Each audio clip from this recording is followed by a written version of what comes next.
Welcome to Trauma Informed Practice Part 2, Toxic Stress and Burnout. My name is Merlene Tucker, and I'll be running this Dialogue for Health web forum alongside my colleague Jeff Bornstein. Thank you to our partner for today's event, the National Overdose Prevention Network, a program of the Center for Health Leadership and Practice. Now it's time to meet the moderator of today's event, Brooke Brigance. Brooke currently serves as the Deputy Director for the Faces for the Future Coalition and is the Program Director for the Cypress Resilience Project, both projects of the Public Health Institute. She's a certified grief recovery specialist, a certified mental health first aid instructor, and a certified trainer in trauma informed systems and practice. It is my pleasure to welcome you back again, Brooke. I'll hand over the mic to you. Thank you so much, Marlene, and thank you everyone for having me. I'm really excited to be a part of this series today. And we're here today to talk about us and to talk about toxic stress management and burnout. If I normally was doing this workshop style, I'd say, everybody show me some emoji hands. Who's feeling burned out? And usually I have every little box has emoji hands in it because I think we're all feeling really the implications in our health and well-being of the last couple of years. So I want to go ahead and start first with just acknowledging that every time we talk about trauma, anytime that we are talking about our own lived experience and we're thinking about the stress response and we're thinking about how it manifests in our lives, this can be a very activating conversation, particularly if we have some lived experience already with trauma. And so I want to acknowledge the fact that, maybe something I say lands a little differently today. Maybe something that we discuss or a slide or something brings some thoughts into your mind. I just want to make sure that everyone's taking care of themselves today and that you maybe do something a little gentle for yourself later. We're going to speak very practically about our wellness later on in our time together. And it's my hope that you'll walk away with one or two ideas of small things that you can do to support your neurological health and therefore your overall health and well-being during this time. But I do want to acknowledge that it can be stressful just to open this conversation. And I just really encourage you to do something gentle for yourself later. Hug the dog, eat something you really like to eat, go outside, do whatever it is for you. But I want to acknowledge that. The other thing I think that we should normalize is this idea that we are all going through toxic stress. I think that's true of almost everyone. The data is showing that. So Kaiser Family Foundation just did a household pulse survey, and it was 45% of adult Americans are showing signs and symptoms of anxiety, depression. They just did another study, 67% of us are having sleep disruption. And so there is a sort of normalcy here about toxic stress and burnout that I think in some ways can help us destigmatize the conversation and maybe offer us some opportunities to think about trauma-informed systems work. So how we can create trauma-informed organizations, institutions, and systems to support our well-being. I actually don't even really love the concept of self-care. I think we need systematized care. I think we need collective care, cumulative care. And very often, if you're managing toxic stress and burnout, if I came to you and said, "Hey, let's practice self-care," feels like another thing on the list. If you're already burned out and you're already managing a lot of stress, it's like, oh, I can't. I don't know if I can do one more thing, and now I'm supposed to put myself in a bubble bath. It can feel a little overwhelming. So I really want us to sort of normalize and break down some silos in the conversation and think about trauma informed system response to our wellness, particularly as we think about the workforce. But one of the things I teach about this stuff, multiple times a day, hundreds and hundreds of people every week. And one of the things that I think is so important is a lot of times I'll hear people say, "Well, Brooke, it's not that I lost anyone to COVID, or it's not that, I've been okay. It's just that I have migraines and my neck hurts and my stomach is upset and I feel nauseous sometimes." And, so I definitely think that, I think we have to acknowledge the fact that we've all gone through this massive event. Of course, some of us have been impacted more than others, but it doesn't mean that we're not all wet right now. And it's time for us to sort of think through very practically, what am I going to do about this? Because we're going to see how quickly high cortisol levels, high stress levels are going to impact our health and well being. So, to me, self care and all that conversation, it's not about Instagram. It's not being a certain size. It's none of that. It's really about my overall health and well being. And how do I get to stay in the work that I do? We're all here because we are working in our communities and our regions and our systems to really try and think about how to prevent overdose, and thinking about working with high need populations and folks with lived experience. And the other thing I think that we just have to normalize is the experience of vicarious traumatization, secondary trauma. So we're going to talk about that a little bit. But if you are starting a sentence in your life when you're thinking about your wellness, if you are starting a sentence with in your mind with, well, at least let's try to take at least out of our personal conversations, our internal dialogue, because just because other people are in a worse situation, it doesn't mean that you're not feeling the impacts of toxic stress or burnout. You may very well be, and we need to address that. It's really important. So acknowledging that we're all in this, I think, actually offers us some opportunities for a different conversation than just sort of saying, oh, you go take care of that yourself. So, one of the things I want to do is always go back to a shared mental model of what we mean when we say the word trauma, and this is the definition that I use. There's a couple things I always want to point out, particularly as we're thinking about the work that we do. But we're here to talk about our toxic stress and our burnout, right? And so, one of the things I think is very often, particularly when we're in this work, we can get into this mindset of thinking of trauma as acute trauma, meaning that one large event, that big defining thing that happens for someone. But trauma is also a series of events and that set of circumstances. And that's really important for us to understand, because this is the part that can often normalize. We spoke in our last session, and that recording will be available, or it already is, I'm not sure. But in our last session, we talked about the intersection between the individual's experience of trauma and intergenerational and historical traumatization. When we talk about that, we're very often talking about that set of circumstances that is traumatizing. But here's the secret: in the brain, the reactions are very similar, right? The toxic stress response, that stress response activating over and over and over again, flooding your body with all these chemicals, creating this disassociative sort of sensation in your experience. That's the traumatic experience. And so the set of circumstances, the conditions under which we're living, can inherently be traumatic for us. I think that's something that we need to normalize.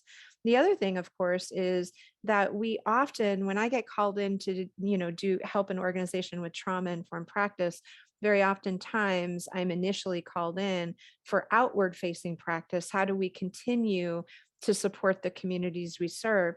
But then we inevitably start to talk about internal practices or lack thereof.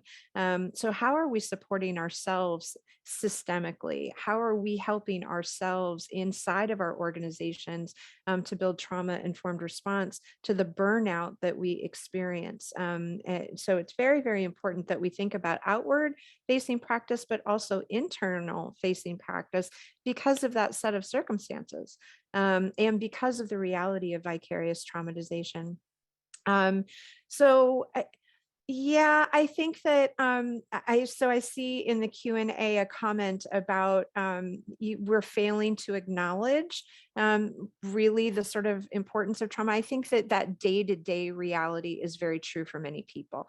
And here's the secret too: your brain doesn't care if the threat is real or perceived. Right. The example I always give is, if I'm walking through a forest and I know there's a lot of brook eating tigers in the forest and the bushes start to rustle, do you think my brain and my stress response cares if that's a tiger or a rabbit? No, because I'm already under threat. I'm in the set of circumstances that I perceive to be threatening. I'm at a heightened state of arousal. The rustling bushes is enough to set me off, right? And so that's really important that we acknowledge, I think, that sort of day to day reality. I think that's so important. I appreciate that comment. And Lisa, so vicarious trauma is that secondary trauma that we experience. I kind of think of it as when I do work or I'm in the world in a trauma informed way and I'm working with high need populations, I am experiencing traumatization by sharing in their trauma journey. Right. So maybe someone's disclosing things to me. Maybe I'm working with very high need populations. I'm de-escalating things a lot. And that's, escalating my own stress response. It's that secondary trauma that we experience in the work that we do. And so all of you are working with high need populations.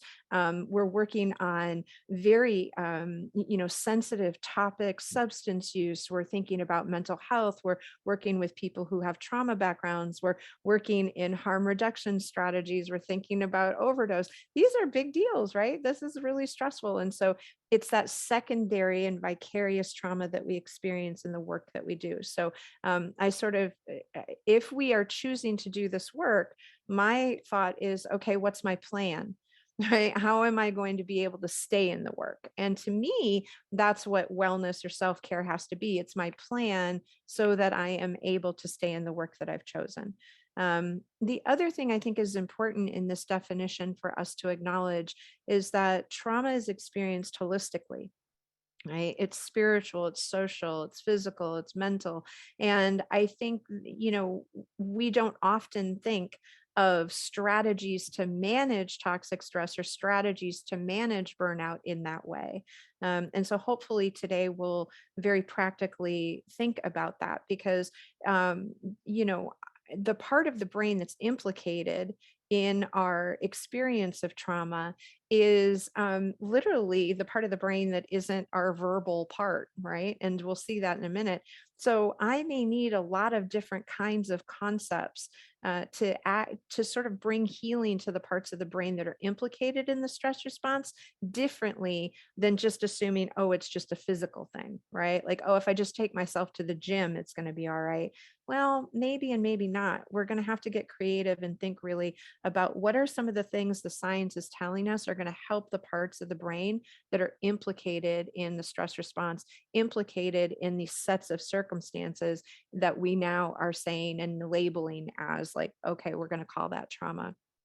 Um, so Caitlin, I see a question. Can vicarious trauma also happen from observing or learning about violence against groups that a person identifies with? Are there vicarious trauma examples beyond just the work that we do at our jobs? Absolutely. Of course. If you self-identify and there is violence against that group, how could that not be threatening to your brain? We're going to see in just a second the part of the brain that's going to take over when we have these reactions is the limbic system. Limbic system is all about survival. So if I'm seeing attacks on people who look like me, who talk like me, who resemble me, that I identify with, why wouldn't my brain feel under attack? Right. So absolutely, Caitlin, I hope that we can normalize that when we have this conversation, but it's not just about work, right? This is about our personal lives as well. Very often we come with our professional hat on to a training or a webinar like this, and then we start thinking about our lives, right? Very, very difficult in your brain. Your brain doesn't care if you're on the clock or not on the clock, right? I always say like brains are going to do what brains do. And so having some sensitivity to other experiences that you may be having that are causing you toxic stress is going to be equally important to thinking about vicarious trauma from your job or your employment specifically. So I had mentioned that this is the, here's my little brain 101. And again, like this is just very high level conversation. That first part of the brain that's highlighted is the prefrontal cortex. And that is what often gets called executive function.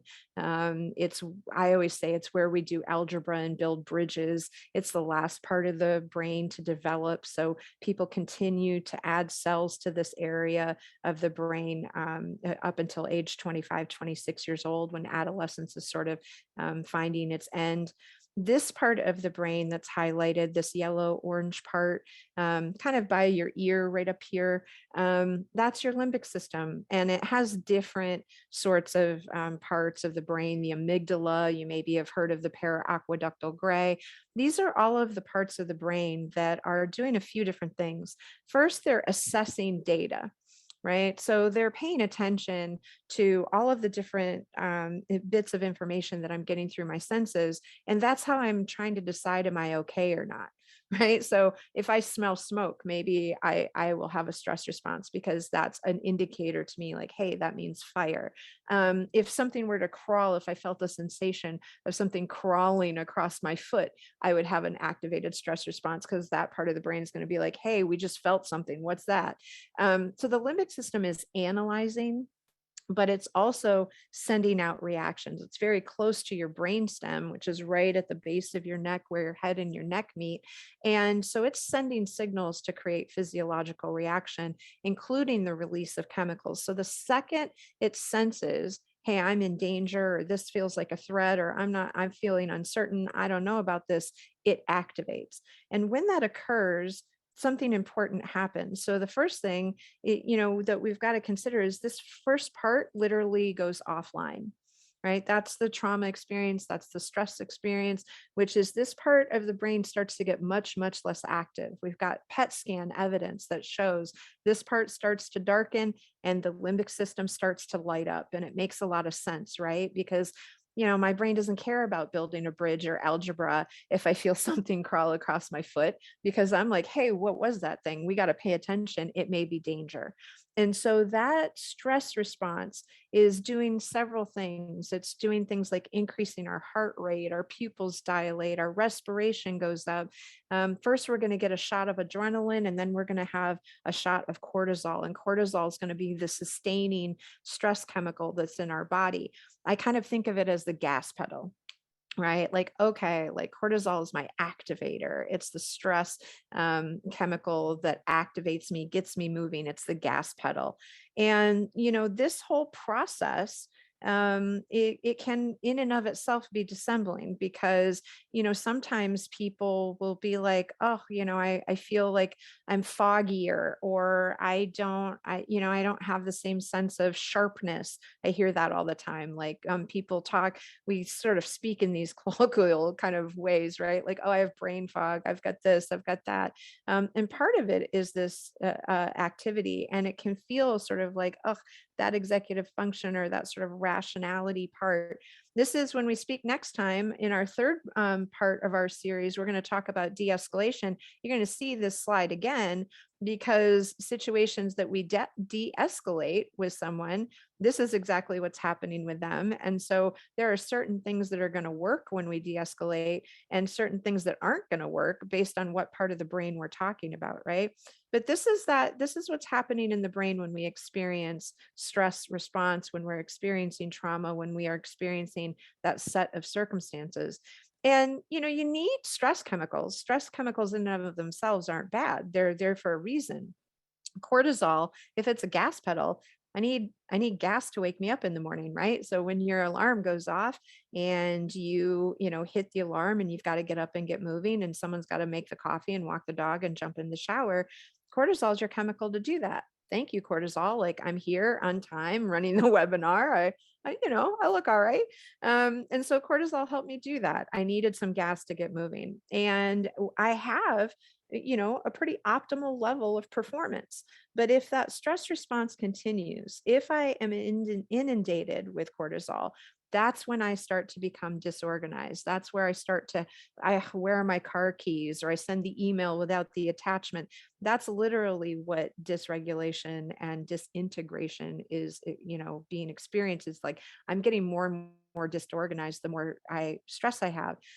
You talk to any young person who has test anxiety. This is what happened. They study, and they get there and their stress level is so high, they don't remember anything. Why? All the studying's up here. It's not in this limbic system. So this starts to go dark.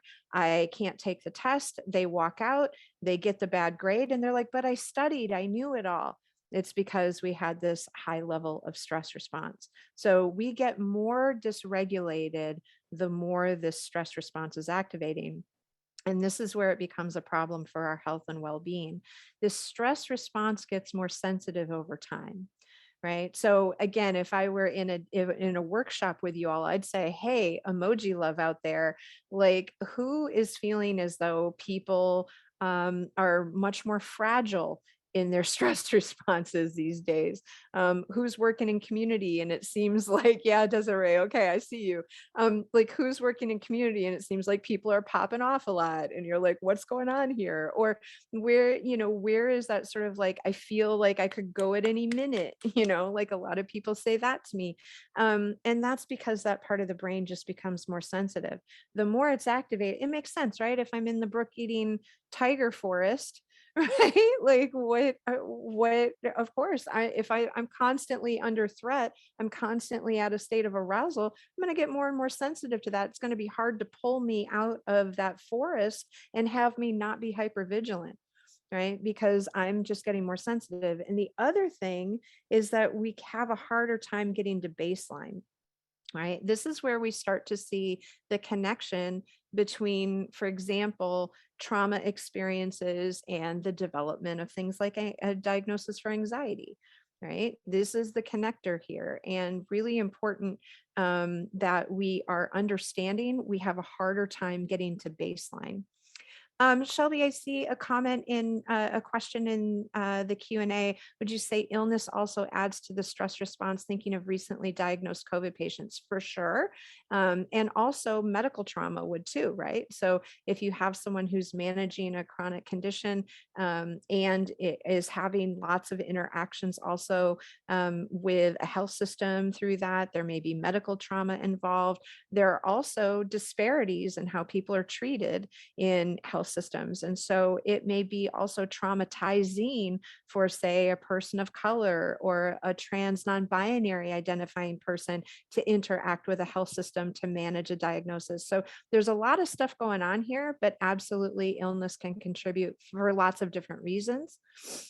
Lynn, I see you've read that mere perception of danger, even though it may not happen or may not even be true, can trigger cortisol production. How can we dampen that perception? We'll talk about that a little in just a minute. I think of it as, well, first of all, the perception is real, right? So I hope you come to the next webinar when we talk about de-escalation, because one of the things we're going to want to do is align with the person's concerns, even if their perception may not be true, right? Because that stress response is telling them it's true. So it doesn't matter if it's true or not. We've got to align with it, even if we don't agree. We can disagree later, but not in the middle of the stress response.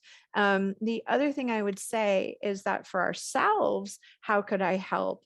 One of the things that we know can heal the brain if it's in the state of sort of perceiving helplessness is to look for, I call them the I got this moments, right? I want to very proactively build into my schedule in a meaningful way experiences and moments where I have a sense of autonomy and empowerment. We talked a little bit about that in our first session when we talked about collaboration and empowerment as being a trauma-informed practice. We talked about it in relationship to our organizations and the work that we do in community, but it's equally true for our own brain, right? I need to feel empowered if I feel a sense of helplessness that's related related to that perception, I need to feel places and spaces where I feel a little more empowered. I think I can give you a couple real examples in just a moment as well about things that we know can help deal with toxic stress that are about empowerment, but it's directly related to dampening that perception. Again, when I work with you all in workshop style, I see lots of stuff in the chat about these sorts of things. I would be surprised if you weren't feeling some of this stuff right now, because you're managing really high levels of stress. And these are some really typical things that happen when we have a lot of cortisol in our system. So, for example, I mentioned sleep disruption earlier. Sleep disruption so common. Why? I just told you cortisol wakes you up in the morning, right? If you have too much cortisol on board, it's going to be harder to fall asleep. Or sometimes people can fall asleep, but then they have a difficult time. Maybe they woke up in the middle of the night and they can't get back to sleep.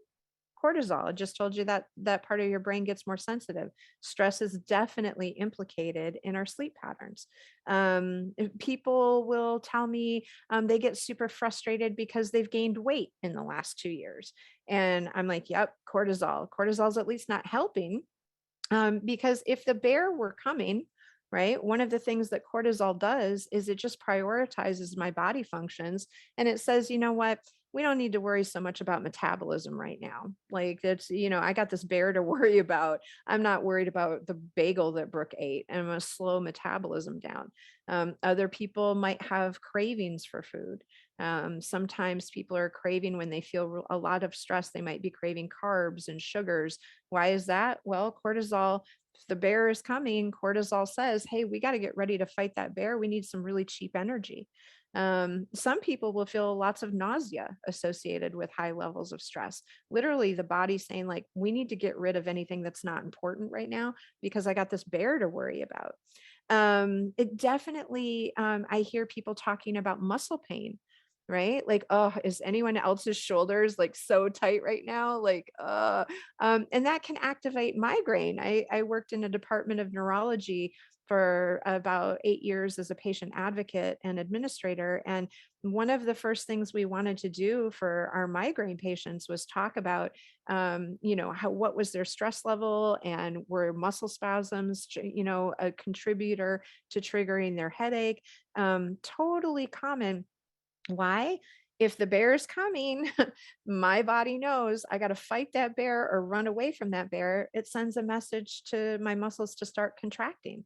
So very, very common when we feel a lot of stress, or people will say, oh my gosh, like I carry my stress in my neck, right? Yeah, well, you actually really do, because your muscles are getting that message to contract, even if you're on Zoom. Lots of GI problems, certainly hypertension. So we're already seeing that hypertension rates in women have gone up during COVID. So absolutely, this is why cortisol exposure is directly linked to 6 leading causes of death: hypertension, heart disease, diabetes, autoimmune disease. It's because it's having these reactions. This chemical is very strong. It's not intended to be in your body. It's supposed to be a short-term release to manage an immediate stressor. These are some of the other types of things that we might think of when we're experiencing burnout, right? These are some of the social or emotional implications for us. I definitely hear folks saying, like, I feel checked out. I don't have any gas in the tank. I don't have anything else to give anybody. And remember, very much, Lynn, to your comment, it's that feeling of that lack of ability to cope. Trauma is actually deeper in our brain. The neural pathway is deeper the more helpless we feel in the situation. And so, this has been an extraordinary 2 years because there are all these things that are systems related where we don't feel like we have a lot of autonomy. Right. So it certainly feels that way. Like, what can I do to fight COVID? Right. Like, I'm just a little person over here. I always think of it as like, Piglet, remember Piglet from Winnie the Pooh? Piglet was always like, I'm just a small person out here and the world is really big. I call it the feeling of, we feel like Piglet, like the world is really big. We've got climate change and social injustice and people storming the Capitol and wars and, all of these other things while we've also been managing the pandemic. And so that sense of helplessness, that loss of our ability to cope, that feeling of like, I don't got this, it actually makes that neural pathway deeper and it activates our stress response in a different way. So that's why trauma informed systems are so important, is because the system itself has to start operating in a trauma informed way so it doesn't re-traumatize us. So when we want to think about toxic stress management, there are a few different things that we want to do. And again, this last part of our time together today is going to be very practical. The first thing that you want to do is, there's a difference between stress and stressors. The stress response is your stress response. The stressors are the things outside of you that are causing it. So, one way to manage stress is to look at the stressors. And the very first thing you have to do is sort of recognize that they're there. You have to have some sort of understanding and recognition that they're there. And that can be really hard, especially, I mean, think about what we just said, right? You may be feeling apathy. You may be feeling burned out. You may be feeling like you don't have gas in your tank.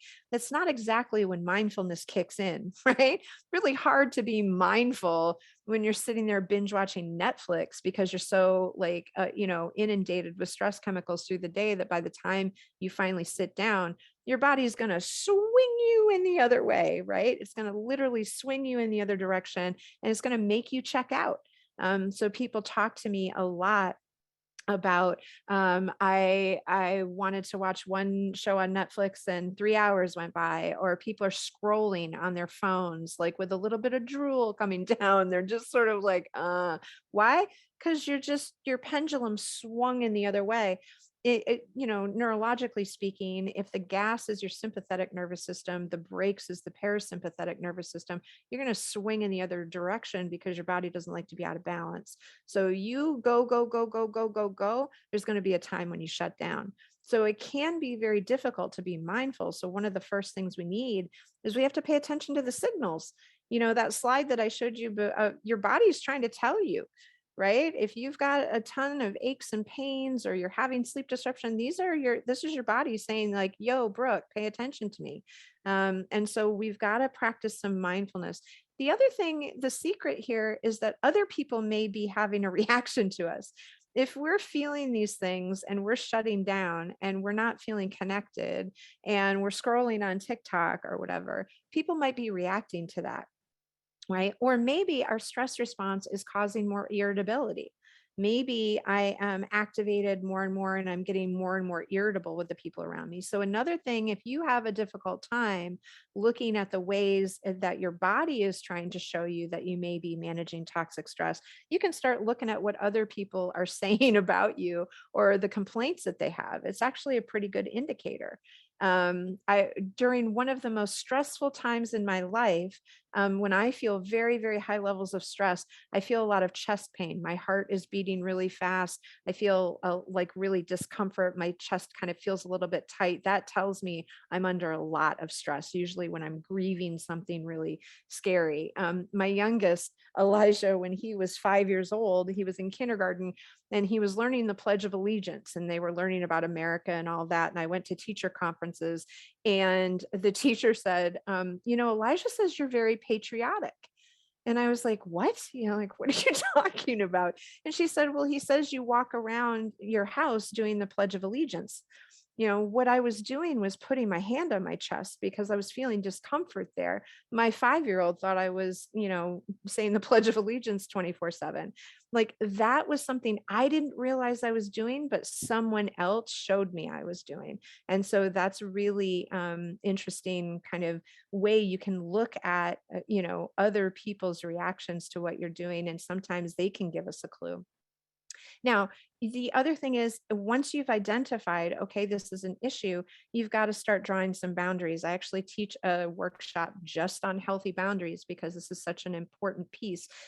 You've got to find some ways to start to identify what those stressors are in your environment, learn how to say no, at least how to have a plan if you're going to interact with a stressor. So if there's a relationship that you know is very difficult, if you have a large work project that you know is going to be very difficult, if there's a major change or transition in your life that you know is going to be very difficult, you have to have a plan about how you're going to manage that. And some of the things that we're going to talk about are hopefully going to be helpful to you. The other thing is take out any extras. If there is that one person on Facebook that drives you nuts, then you always get in an argument with, now's not the time. If you're experiencing toxic stress and it's more stressful for you to be, say, at a function, learn how to say, I'm sorry, I'm unable to accept your invitation right now. Try to take out the extras. Some people are putting themselves on hiatus from social media. Some people have put themselves on hiatus from watching the news cycles 24/7. Whatever it is for you, this is a great opportunity to take out any extras. So, what is supposed to happen then with stress? If you bring it back to the context of naturally, what am I supposed to be doing? One of the things that we have to think about is the stress response is supposed to be there, right? It's a natural thing. It is designed. What's supposed to happen is bear. Okay, my body gets in preparation for the bear, right? I'm going to have some kind of physical exertion related to that bear, right? I'm going to have fight or flight. There's freeze and fawning, but we're not really talking about those as much today. But I'm going to have some kind of physiological reaction, very likely an exertion of some kind. And then I'm either going to die or I'm going to be safe, right? Like, because either the bear is going to get me or I get to go back to my home and say, yay, I wasn't eaten by the bear. And then I have that sense of safety, that sense of celebration. I made it, I'm okay, things are all right. And that's literally what hits reset, right? So what happens is people just get stuck. Right? We get stuck in the stress response, but we don't complete the stress response. And so we never do the physical exertion part and we don't do the success. And so one of the things that is really, really important is we got to be thinking about like how to complete this whole thing, right? How to make sure that we can, actually do what our bodies were designed to do. And that's going to include, right? Okay, I have my elevated stress level. I have to have some kind of physical exertion. And then I have to have some kind of success event or protective factors, things that make me feel, Brooke, you got this. Like, you're okay. Woohoo. Like whatever that is. Right. And so we can very practically then think about, like, okay, well, how am I going to do that? If I know that that is the message to my brain, to my limbic system, okay, you can settle down now, everything's fine. Then what are some practical things that I can embed in my day to make sure that when I'm experiencing this, I'm completing the entire cycle? So a movement matters, right? If I know that I am engaged in a very stressful situation, if I know that my job is very stressful, if I know there's a relationship in my life that brings me a lot of toxic stress, I've got to move. And again, this is not about what we look like. It's not about becoming a triathlete, but there are a few things that movement does for us that are quite important. The very first is you want some, remember your body likes to be in balance. And so if I have a lot of cortisol, right, I may want another chemical to counter the interaction with cortisol. So endorphins help with that. So when I move, when I'm moving, particularly forward movement, I'm getting a great dose of endorphins. That's really nice. So that's going to be a mood elevator. That's going to change how I feel. So Lynn, talking about that perception, right? Like, how can I dampen the perception? One of the things I can do to feel more empowered is give myself a boost of a mood elevator. That's endorphins. That's a good thing. I want those. The other thing that we know from the neuroscience is that forward movement in particular creates in the limbic system the concept of I got this. And it makes sense to me when I think about it because like if I was back in that hunter gatherer stage, right? Being on the move meant like, hey, we're out here getting food, we're addressing predators, like we're going to be okay because we're up and moving out, right? And so forward movement becomes really important. It doesn't have to be, again, like you don't have to join Iron Man, like you can be walking. A walk around the neighborhood is really good. Or if you are managing a lot of stress at work, I just talked to someone and they started a new practice in their job where after they interact with a client, they walk the client out to the door and then they take one walk around the block before they re-enter their office to accept the next appointment. And I thought that's a pretty smart routine and habit to get into, to say, oh, okay, I know this is going to be stressful. I got to do a little bit of forward movement, take some 5 minutes, but it's just a little bit of support in processing that chemical reaction. The other thing is that we often think about movement, but we aren't thinking about other forms of expression. Self expression in the body is actually very important, and a couple reasons why. One is, remember, the part of the brain that's implicated in all of this is really our nonverbal part. It's the part that manages emotion and survival. And so, some kind of self expression that is nonverbal can be incredibly important here. Now, some people will say to me, like, well, I'm not an artist. That's okay. You don't have to be an artist. Maybe it's gardening. Maybe it's cooking a meal you really love. Maybe it's a craft that you enjoy. Maybe it's a household project and you really, you're going to get excited about that, but it expresses who you are. The other thing is, like, I have a lot of people in my workshops who, when they get angry or super stressed out, they like to clean. That's fine. It's nonverbal activity, it's physical, and it's self expression. Not a problem. Clean away. There are lots of examples that are going to be true for you. Anyone who tells you, though, what it's going to be, this is why self care and I don't get along so well sometimes, because I think that, like it tends to be someone telling me what I should do. Oh, you should do this, you should do that. But the reality is, my lived experience is unique. My brain processes are unique. My reaction to stress is unique. So if you come and tell me what I'm supposed to do and don't offer me instead a framework where I can give myself examples, it's not actually prescriptive, right? It's not going to work because I only know what those things are. So you know best for yourself what your opportunities for physical self-expression are. But I want you to do more of those. It doesn't have to be just art. This example is dance. It could be dance. It could be whatever.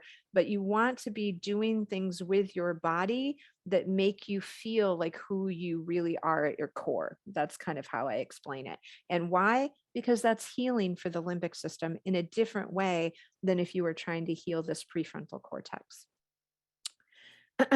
This is the part no one wants to hear, but it's totally true. Gotta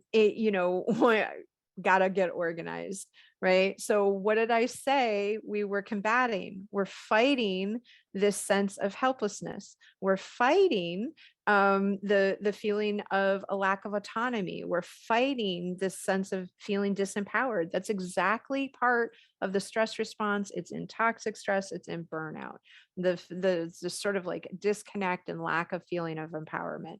So it's really important that we think about how to empower ourselves and get control. One of the ways we can do that is if we feel control of our environment, right? If it's predictable to me where this goes or where that goes, really, I'm thinking of, like, here's the deal too. Everyone's like, everybody know the show Marie Kondo, like Spark Joy and all that, or Martha Stewart or whatever. This is not about being, perfect in your environment. I don't get me wrong, but you do want to be asking yourself, is my environment contributing to my stress? Right. And if it is, this might be an area that could use our attention, because that sense of certainty is really what we're after. We want to create a sense of predictability, certainty. I got this. I feel in control. So for an example, I'll call myself out. An example is I had to move right before COVID hit. I didn't, obviously, none of us knew COVID was happening. I moved, COVID hit like 10 days later, shelter in place happened. There is a closet that I have where I just shoved stuff and I just put it there. And it's been driving me crazy now for 2 years. And I know I've got to address that closet, because every time I open that closet, it causes me stress. Right. So absolutely, like if I wanted to do something for my well being, it might be getting that closet organized. The other thing that organization does is it helps us feel predictable. And that's going to calm the brain down. It makes a lot of sense, right? If my amygdala and paraaqueductal gray, they're looking for unpredictability. They're looking to make sure, are we okay? Are we okay? Are we okay? And I want to put myself in an environment that says, you're okay, you got this. And being organized will help. Organizing our time also will be helpful. The other thing we need to do is to be connected with people who don't offer us judgment. And this can be very difficult. If we have trauma backgrounds, it can be very difficult to feel as though connection is safe. So, one of the things that is very, very important for your health and well being is to ask, do I have a safe space to connect to another human being? That may be therapy. Maybe I don't have that in my personal life, or maybe I don't have that at work. I've got to find some place to do that. This is one of the roles that therapy can really play that can be so helpful, is it creates that safe space for the brain to be connected to another human being. The secret here, though, for people outside of a therapeutic context is being thinking about, it's got to be without judgment, right? Your brain, if that relationship is tricky for you, if that relationship, if you're not exactly always sure what that person's going to say or do, your brain's going to be on a heightened state of alert. I already told you this part of your brain's going to get more sensitive. And so if you're surrounded by a bunch of people that you're not 100% sure about how they're going to react, you're going to have a heightened sense of toxic stress reaction. So you want to be able to be with people, not just that you feel safe with, but that you, where you don't feel judgment. And for those people, be very strategic, seek them out, right? Spend time with them, be in their space. That's actually quite healing for your brain. So being able to connect to another person where we don't feel judgment, where we feel like we can be ourselves, we are accepted as who we are, that actually creates a sense of safety in the brain, and it helps us manage toxic stress.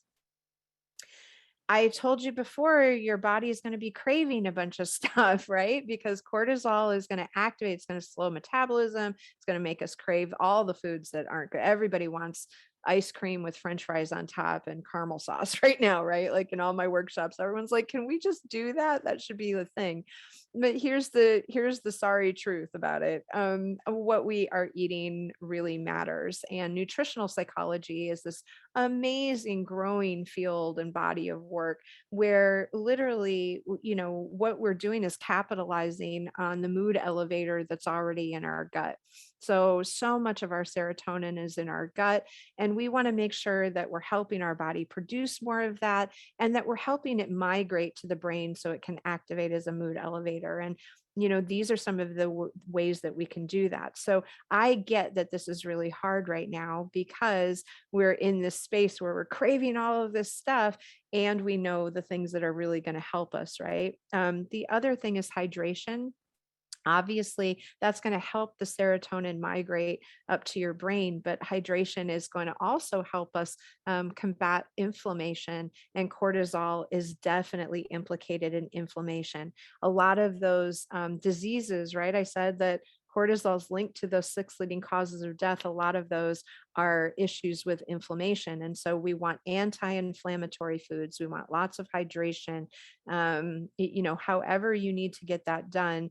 And then if we can pick and choose some of these foods to add, we know that we're contributing to the production of a mood elevating chemical that our body already has.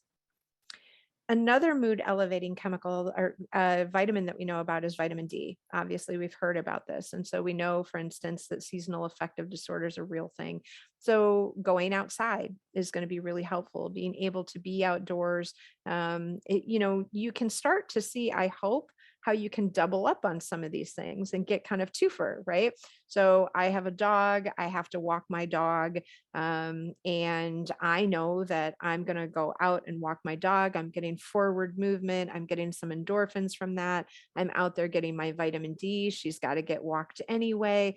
That's a really good example of being able to say like, all right, I'm getting a real benefit from this, even though it's something I already have to do.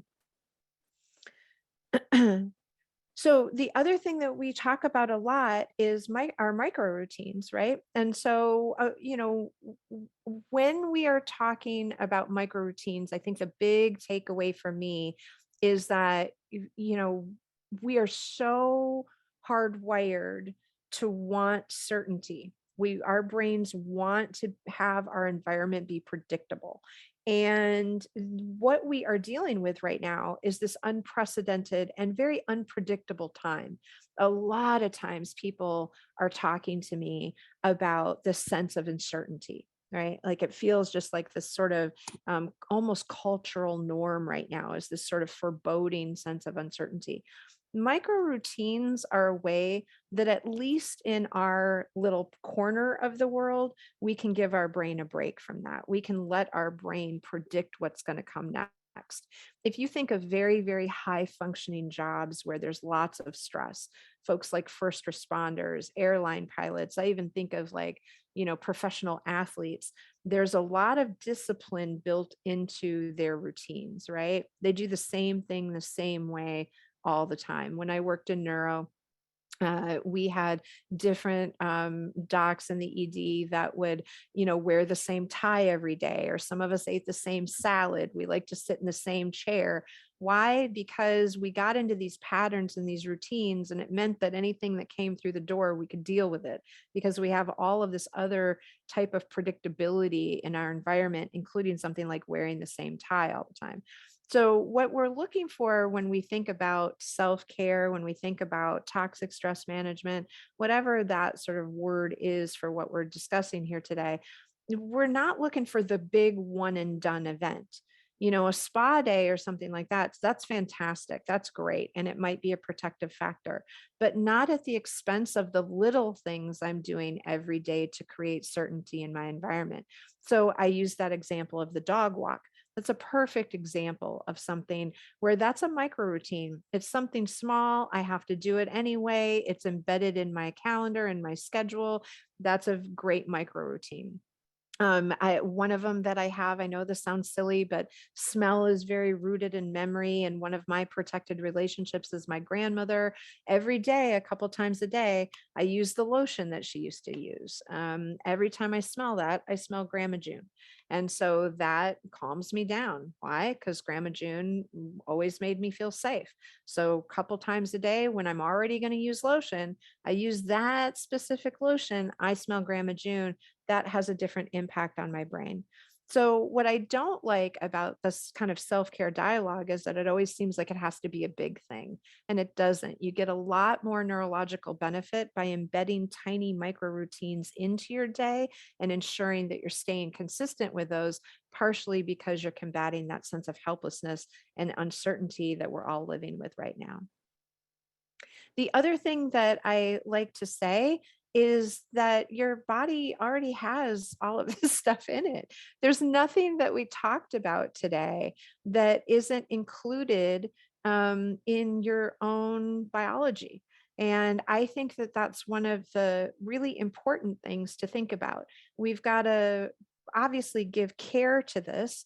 We have to project manage it. It's going to be a thoughtful exercise because we've got to come up with different micro routines that are going to be embedded in our schedule in our day. I'm going to choose these two or three things and start to implement those, whatever it is for you.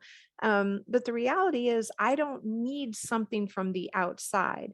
What I do need, and this is where, when I talk about systems care, institution care, or collective care, this is what I mean. I do need the systems and conditions that allow me to embed those micro routines in my day. So if you're a leader or a manager, is there a way that you can give breaks in the day so that someone could do something like a 3-minute dance party in their office, or walk around the block, or, smell something that is going to make them smile? Like, can I actually embed this in my day? I need support to do that.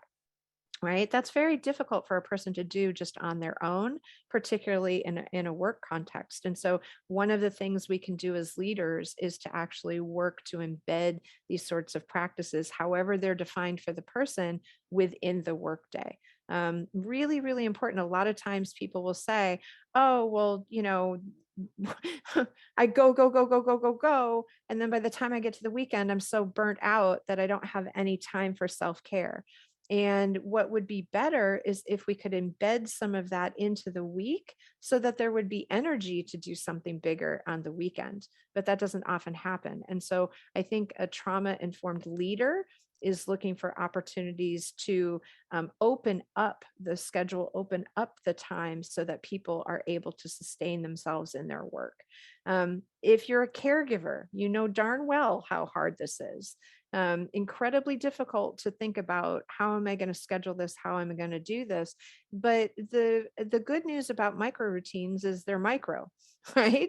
So there isn't anything here that we're talking about that's going to require a ton of money, a big, huge chunk of time. I mean, look, vacations are great, but you can't white knuckle it through and then just get to your vacation and expect the vacation to manage burnout for you. It will help a little bit, you'll detox a little bit, but you're going to be right back into it because you haven't changed any of those daily habits.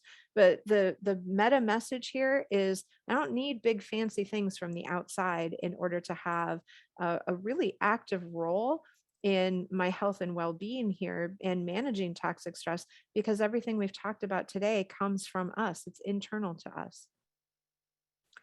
And finally, what I would say is, self compassion is the foundation for any kind of toxic stress management or trying to avoid burnout discussion. You've got to be kind to yourself. If you're not offering yourself self compassion, it's going to be very, very difficult for you to move forward. So, one of the mindfulness practices is to to really be aware of what's your internal dialogue. Is it self-critical? Is it self-harming? Are you picking on yourself? Like, who's your biggest critic? Because most of the time, it's probably ourselves. And so I think that self-compassion is really important, not just for that, right? Because I don't need myself in a cacophony of negativity, right? Like, I already got enough of that out in the world. I don't need me to be adding to that. But the other secret about self compassion is that studies have shown that the more we practice self compassion, meaning we really value things about ourselves, we see what we bring to the table, the more likely our relationships are to be healthy, and we're better able to establish healthy boundaries. And so, if you struggle in that area, maybe you've got some people pleasing tendencies that come from some lived experience with trauma. One of the things that can help is to practice self compassion. So, everyone's doing gratitude journals and things like that, daily planners with gratitude in it. That's great. Maybe switch it up once in a while. And instead of writing 10 things you're grateful for, you write 10 things you're grateful for about yourself. Right? It's a very small, again, a micro routine that can get you into the habit of self compassion. But the reality is, you are incredibly resilient. You're doing amazing work. You're doing it at an unprecedented time. There's going to be ebb and flows to your energy. There's going to be ebb and flows to how you feel. There's going to be times when it's okay. It's totally okay. Zoom out, zone out on Netflix, watch TikTok videos. I don't care. I sat and watched Panda Cam the other day for 20 minutes. Like, I need to cut myself some slack. I got a really stressful job. I'm taking care of a lot of people. Like, it's okay. I can watch Panda Cam. Right. So definitely make sure that you're giving yourself a break, because this has been an unprecedented time. Oh, does Ray, you like Panda Cam too? That's awesome. I love Panda Cam. And by the way, studies have shown that even videos of animals, we don't actually have to be connected to an animal. Videos of animals make us feel better. So that's how you get a hold of me. I am always open to that. If someone would like that, please feel free to reach out. I know that the recording will be made available to you. And so sometimes people have a question after the fact, or I mentioned a study or something. Feel free to reach out to me. I'm happy to do that.